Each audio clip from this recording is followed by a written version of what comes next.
Hello, my lovelies. I just wanted to do a really quick check in, testing the waters. Um, just going to give you a heads up about some things that I'm going to release. Excuse me, I prayed about it, I meditated on it, I toiled over it,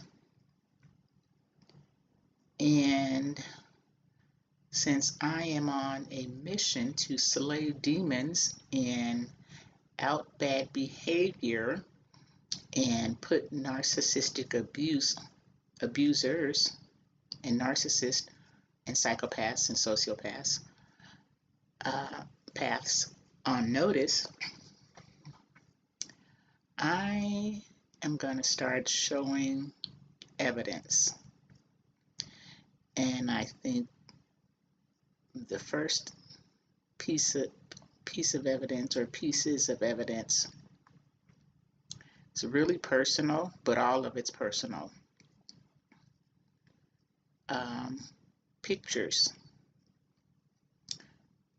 of the things that were done to me because the manager of this building has complete access to me, and the narcissistic abuse has targeted every aspect of my life, financially, spiritually, emotionally, physically.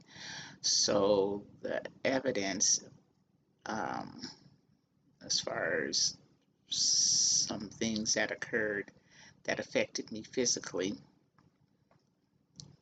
are pictures um, of my flesh. Okay, so what happened? What had happened was um, I left home. This was last year, middle of last year, for a funeral, and I was gone literally all day. I left in the morning and I came home late in the evening. And I have pictures to prove it at the funeral and then visiting a cousin and an aunt afterwards. And when I came home that evening, um, it's is when everything started to happen to my flesh. And what I surmised is that because of some other things that were said, um, and I didn't do what they wanted me to do, or it's just so petty and so stupid. Um, they targeted certain objects in my apartment because they could. And okay, let me just tell it like it is.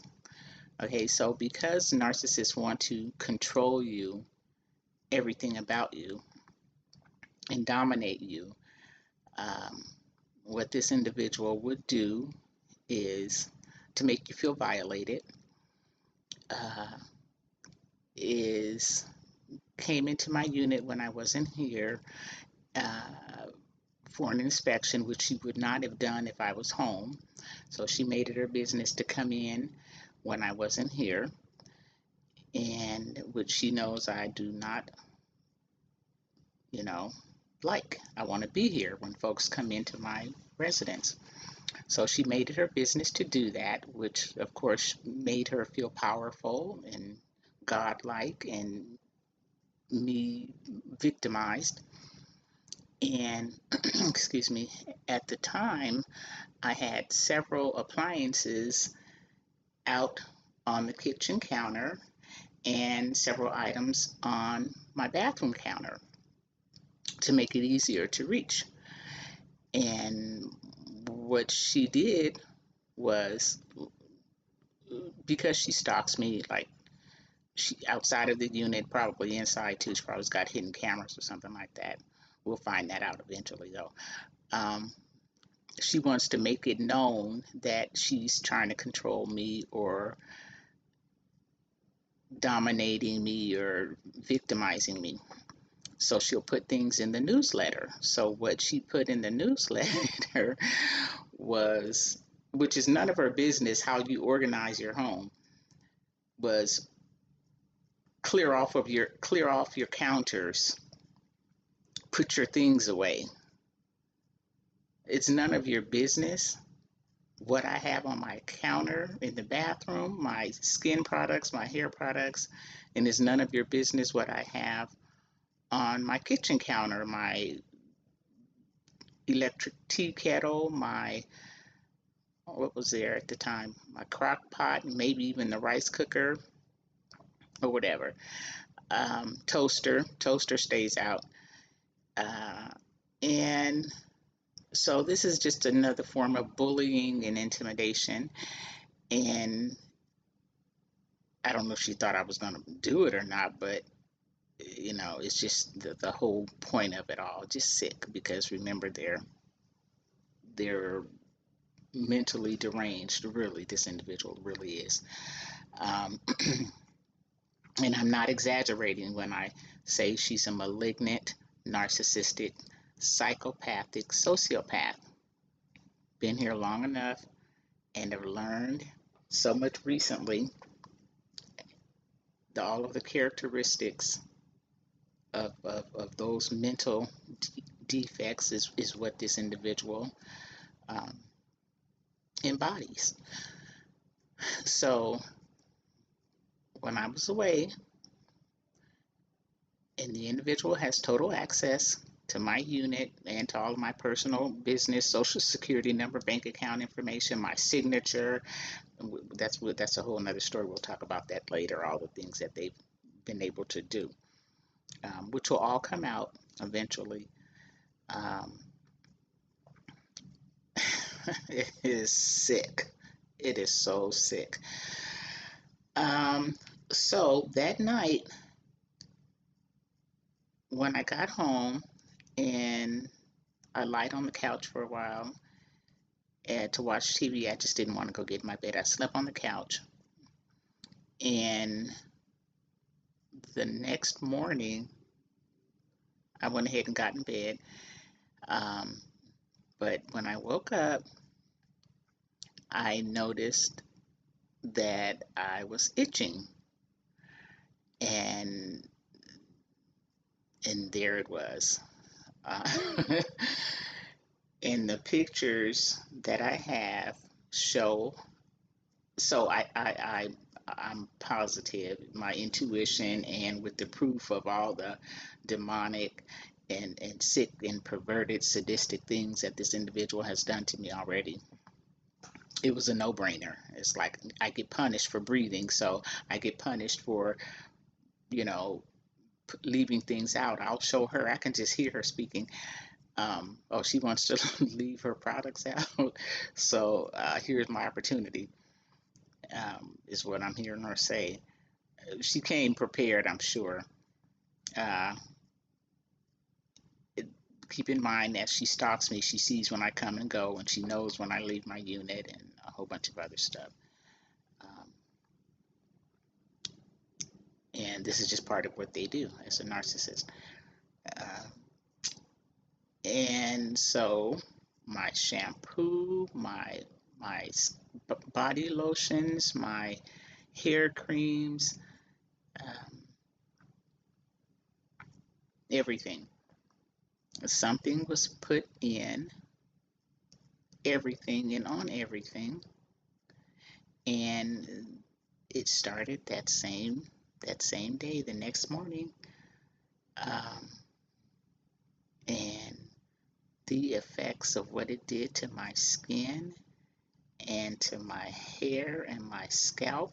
It started out being red. Initially, I thought something was biting me, but that was not the case. And it persisted, and um, yeah, without a doubt. And the scars are still healing. Um, This is one. Okay, this is not a bite. I went to the dermatologist. They had dermatologist and my primary physician, they had no idea what it was. I told them it felt like something was biting me.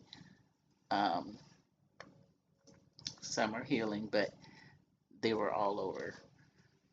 Um, I never thought I'd go into, you know, telling this part of it or showing pictures or anything like that. But I'm telling my story and I'm outing the bad behavior. I don't care. You've seen skin before, you've seen scalp before, you've seen body parts before. It's going to be, it's not going to be tasteless or anything like that, but you'll see enough.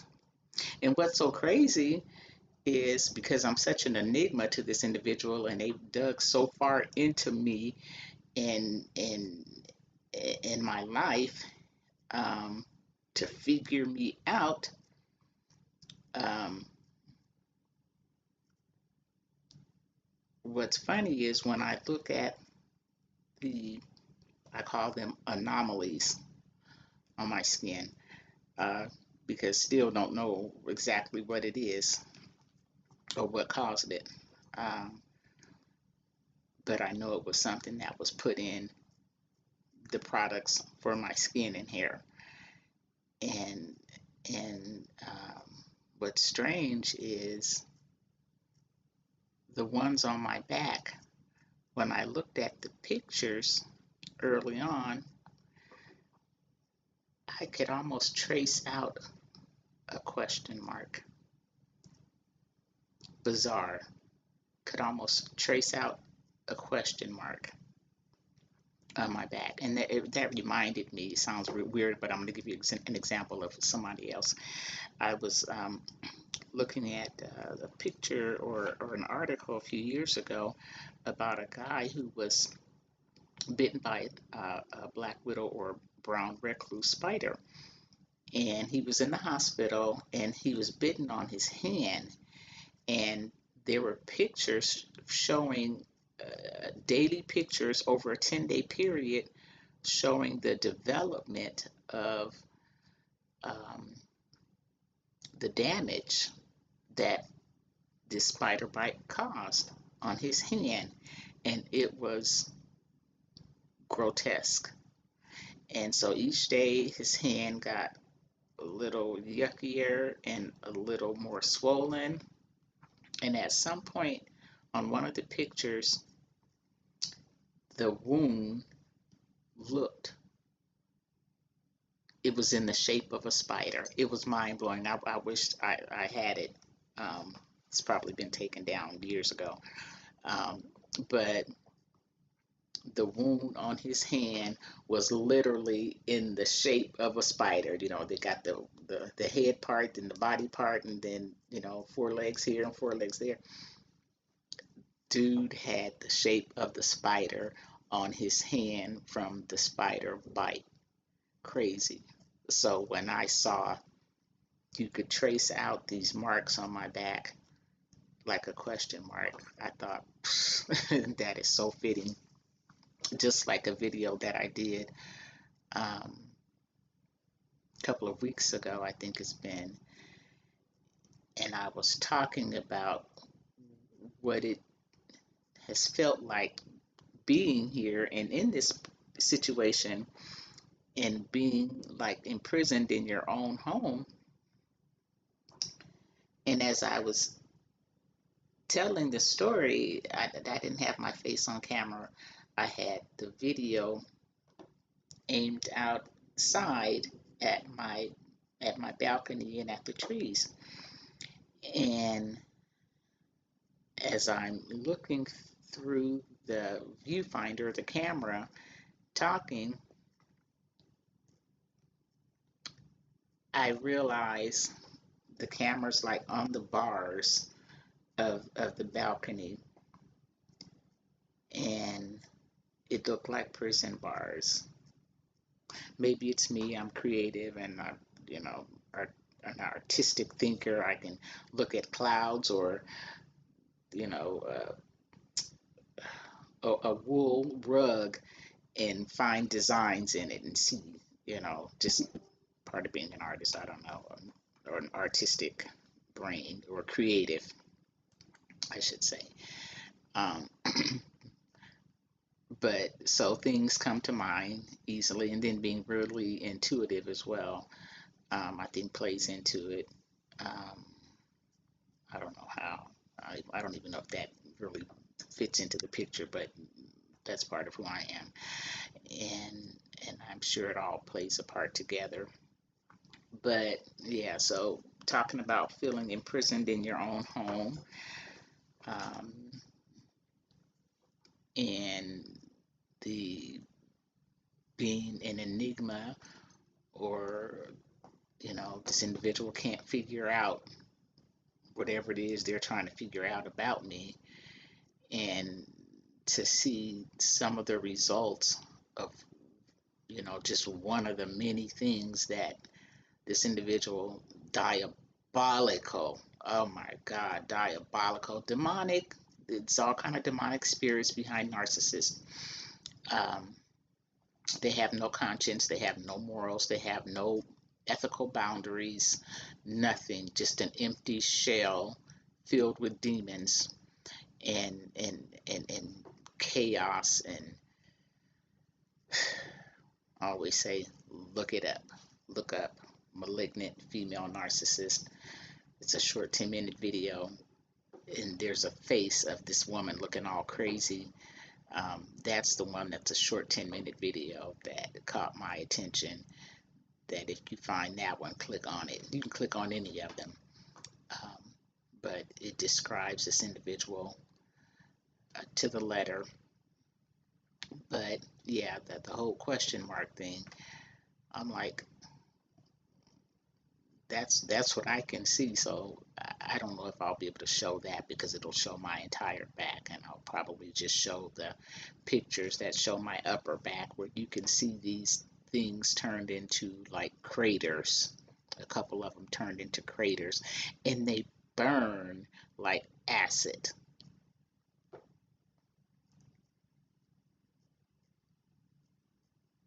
Burn like acid. Very painful. Um, Even now, when the skin starts to come off, or the scab starts to come off, dry up and peel off,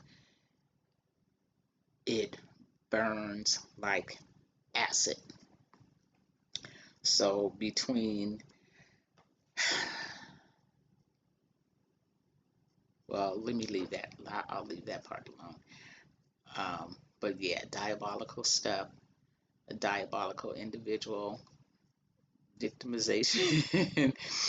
And some people, well, why didn't you move this and that and the other? Well, you know what? The Lord had me on pause, and he wanted me here for a purpose, and what I learned and what I've gone through is going to benefit a lot of other people. I intend to have some laws changed, um, so people that commit these kind of crimes, you don't you don't get away with it.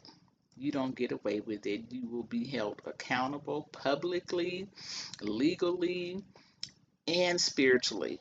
Okay? Because it's coming. You don't touch God's chosen ones, plural. Okay?